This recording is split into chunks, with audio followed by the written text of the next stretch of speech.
Бъдната чорба е задължително ястие на трапезата на бъдни вечер. Имаме боб, който предната вечер съм накиснала в студена вода, а сутринта съм сварила. Към него ще прибавим гъби, около 200 грама нарязани и изчистени гъби.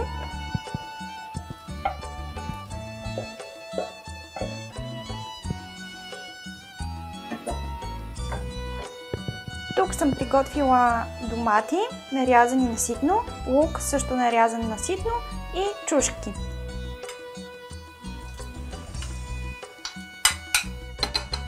Това, което ни оставя да добавим е чесън, който е нарязан на по-едро.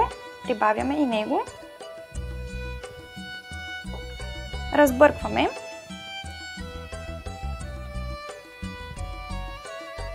Сега ще добавя олио на вкус.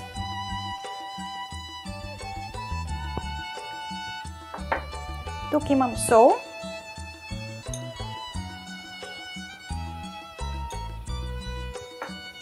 Малко черен пипер.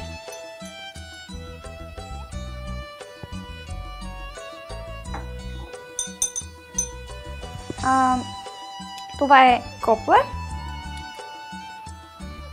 И малко чубрица.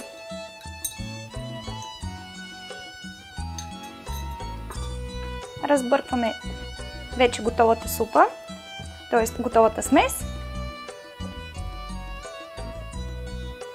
И оставяме на котлона да ври, докато всички продукти са вече готови. Бон апетит!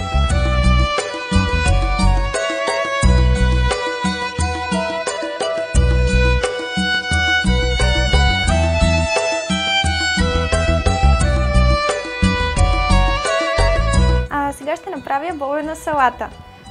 За целта са ни необходими боб, който предварително е накиснат и сварен. Предварително е накиснат около 12 часа, след това е сварен. Имаме лук, който е червен лук, домати, сол, олио и магданоз.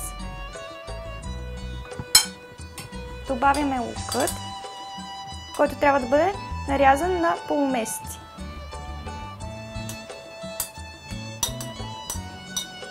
Разбъркваме. Добавяме олио на вкус.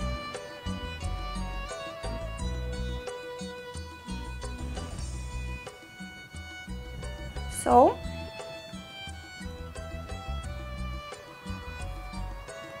Отново на вкус. Омешваме салатата. Добавяме пресните домати, нарязани на ситно. И накрая прибавяме пресния магданоз.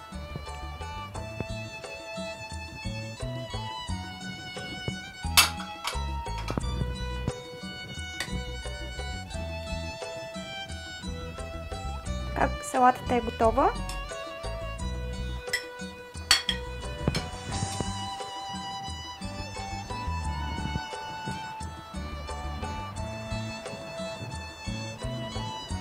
Тази салата е традиционно ястие на коледната трапеза, защото е постна. Ако нямате друго победно ястие, може да използвате тази салата. Лесна и вкусна. Бон апетит!